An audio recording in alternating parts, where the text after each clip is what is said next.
Yo, what's good, YouTube? While we're eagerly awaiting on the release of Cyberpunk 2077, here's a list of 10 things in no ranking order to do before its release. Unless you have already pre-ordered your copy of Cyberpunk 2077, deciding on either a physical or a digital copy can be a tough choice. Now, if you're into collector's items, then I would choose a physical copy, and if you're not, then a digital copy will be the right choice. And after seeing all the collectible items that are included in the physical copy, my decision is shifting away from a digital copy. However, a physical copy still needs to be installed, and I just rather download and play and get right into the game on a release date. Check your requirements. Unless you already have a PC gaming rig and you're not trying to build a PC, then I would really check the requirements, and maybe you need to upgrade your PC in order to run Cyberpunk 2077 in a flawless state. Now, I left a link in the description for PC requirements, and here is also a screenshot on what you may need. Now, for Xbox or PlayStation, it seems that 70 gigabytes is all that would be needed. So I wouldn't worry about the space on Xbox or PlayStation right now. What I would do is, before the release of Cyberpunk 2077, I would clear the space just in case anything goes crazy when uninstalling any games. You feel what I'm saying? Because sometimes uninstalling games can freeze your console, and I don't like that. That happened to me before. My console froze while I was uninstalling old games just to install a newer game, so it took a while before the Xbox restarted back up. It kind of bricked or what have you. I don't know what that was about, what kind of bug that was, but yeah, that happened. Hopefully that does not happen to anyone out there, because that is really frustrating. In addition, it seems that Cyberpunk 2077 will run better on the SSD. So if you were fortunate enough to grab one of the next gen consoles, the Series X, the Series S, or even the PlayStation 5, I wouldn't worry about the SSD drive. But if not, I would buy an external SSD drive. But don't try to buy an SSD drive if it's not in your budget. You know, if Cyberpunk 2077 is in your gaming budget, come November or whenever you can buy it, then I would just buy Cyberpunk 2077 and not worry about getting an SSD drive. But if you do have an SSD drive, then it will be great, because it seems that an SSD drive will make the game play much more flawlessly. Another thing that you can do is watch official Cyberpunk interviews. Now, I've been tuning into the Night City episodes. I like how they are put together. You know, they have interviews or Q&As from the game developers who are hands-on in the game. This will really give you an overview of Cyberpunk 2077 and what we can expect from it. Now, the only gameplay videos, now I'm on the fence on this right here about watching gameplay videos on Cyberpunk. Now, the only videos I have watched that included gameplay comes from Cyberpunk 2077 and not a YouTuber.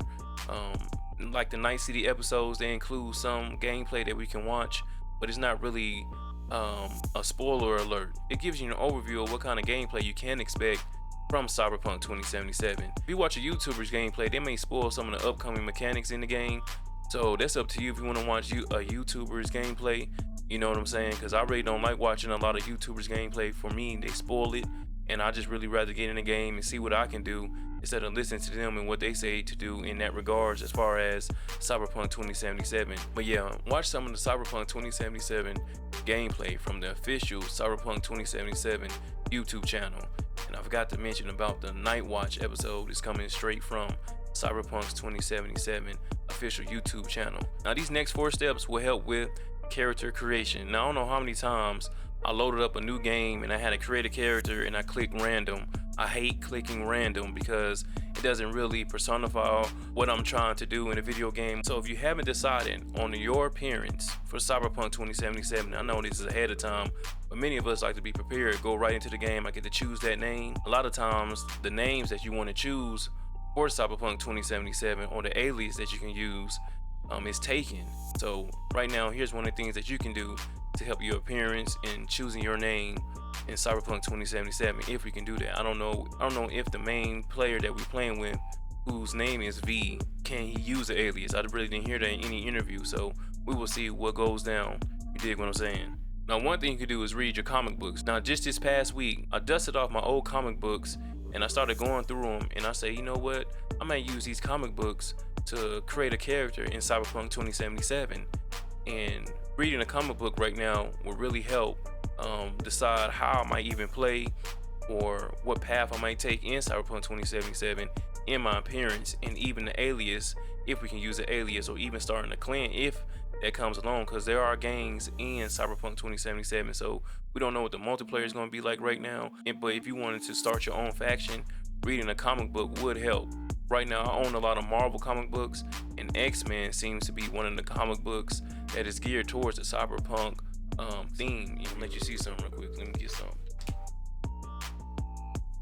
Now, this comic book, unfortunately, the cover came off, and it is called Into the Company of Strangers.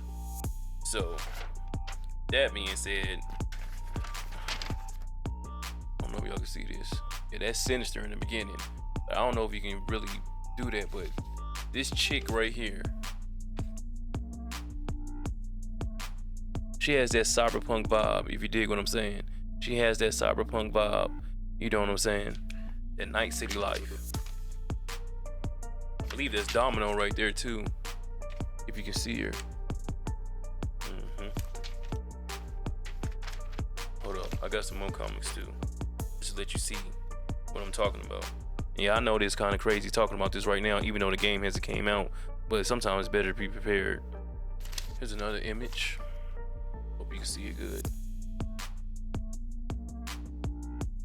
I apologize for my green screen and my camera cutting out the stuff, but hopefully you can see.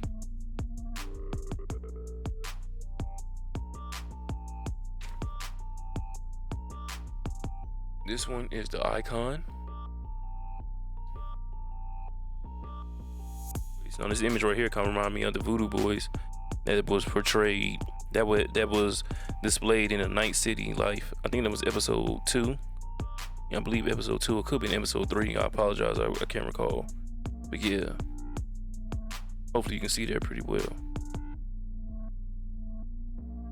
They call it the Blood Syndicate right there. Here's another image. The woman in this comic book almost look like Jada Pinkett, so that's something that you want to do. Back to the beginning.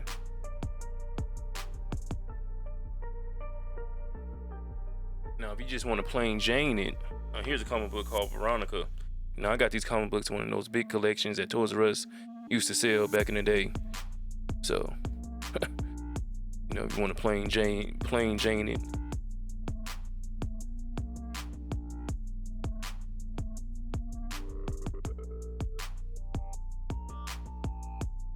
I don't even know who this is, but this is the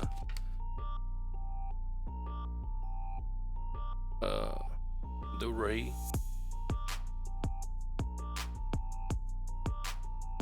Lobo. Now, Lobo definitely looks like a character in Cyberpunk 2077. So you want to take it all the way back to Star Trek.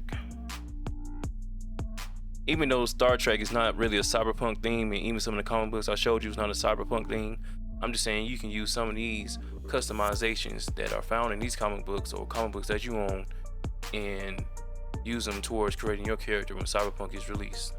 Here's some outfits. The outfits is what matters. Outfits. Silver Surfer.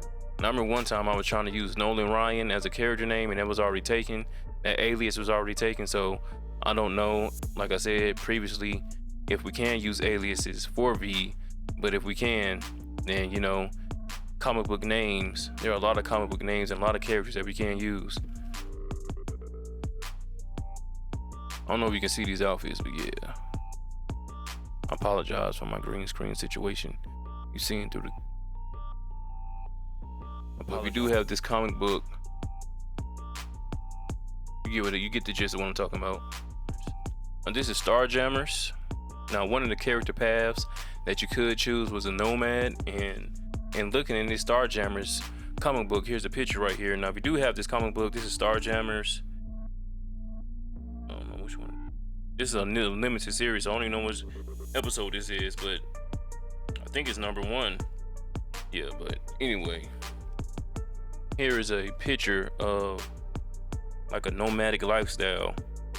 Now, I don't know if you can choose your skin color in Cyberpunk 2077, make it blue or what have you, but if you can, that might be cool.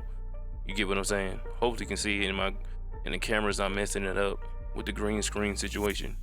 But it probably is, but these people's skins are blue. Or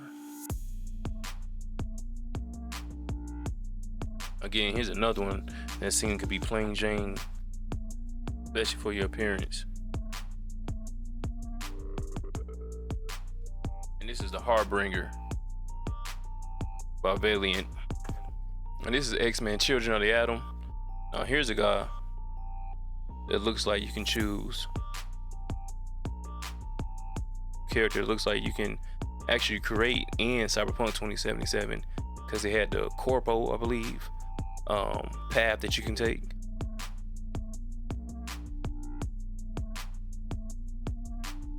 Now I do have my idea of what character I'm going to create from this one game I was playing. I'm not going to talk about it, but hopefully no one else steals this idea. I'm not gonna say steal this idea, but has the same idea, because I've really been banking on this and saying, you know what, yeah, this right here is gonna be my character in Cyberpunk 2077. Now, this is the X-Force. Now this character right here, yeah, right here, this character right here, looks like he can be a character created in Cyberpunk 2077. I apologize for the green screen situation, but his shirt is actually green. But this is the X-Force Arcade Shatterstar Murder World. She almost looks like Jubilee, but if you get what I'm saying, to create your character, hope you can see that really well. Yeah, but if you get what I'm saying about the comic books, this can really help, and that's what I'm doing right now, is getting my character ready for Cyberpunk 2077, because I want to be unique in the game. You dig what I'm saying? So hopefully I'm able to create the character how I want to. Now this is Rye in the Future Force. Actually, this picture right here inside the comic book is really, like I'm saying, about the corporate pathway that you can take. Hopefully you can see that right there. That's called Bad Omen Hard Corps. All right, picking back up where I left off on what you can do, on how you can set up your character in Cyberpunk 2077. Movies also can help create your character as well. There are many movies that come to mind, and one is Alita Battle Angel, Ready Player One. Now, a classic that I would say that shows you a lot of the city and it has a cyberpunk theme is RoboCop. Now, RoboCop might not be your first movie to go to watch to get that character customization ready for Cyberpunk 2077. I will be putting out a video on a list of movies that you can watch to help you with your character customization for Cyberpunk 2077. So be on the lookout for that. All right, moving along. Binge watching TV shows can really help you in your character creation, and the weekend is coming up, and I do have some television shows in mind: Batman Beyond and Old School X-Men. Now, these two classic TV shows really have some cyberpunk themes throughout the whole series. So, and I will be releasing a video on TV shows that can help with your character creation for Cyberpunk 2077. All right, moving along, listening to the Cyberpunk 2077 soundtrack. Now, we know that music in real life really helps you, dress and how you appear to other people and what have you. So I would check out the soundtrack for Cyberpunk 2077 in order to create my character as well. That might be one of the elements that you want to put in. Enough about character creation. On this step right here, playing games similar to Cyberpunk 2077 will help you get into the mode of playing Cyberpunk 2077 in its lengthiness. Now, they said this game is shorter than The Witcher 3. Now, I didn't get a chance to play The Witcher 3, and I heard so much great news about The Witcher 3, but I was in my Call of Duty phase. I was just playing nothing but Call of Duty rather, and a lot of first-person shooters. But now I'm thinking about going back and playing some of the games that I feel were cyberpunk themed, such as Deus Ex and Watch Dogs. Now, all right, bring this to a close. Last but not least, I would join an online community, such as a community on Reddit or even on Facebook, that caters to Cyberpunk 2077. Now, the only downside about this is that spoilers may be revealed in the community, so I will try my best to avoid many of the spoilers, but at the same time, joining the community helps you stay up to date on the news and what you can expect from Cyberpunk 2077, such as contests, interviews, and what have you, that may not be uploaded to YouTube first. It may be somewhere else that they're taking place. So, well, hopefully this list I put together is helpful to you, and it will help you pass some time by on what you can do while we wait for Cyberpunk 2077 to be released. Well, that's all I have for now. Thanks for watching. Subscribe for future content. Peace. I'm out.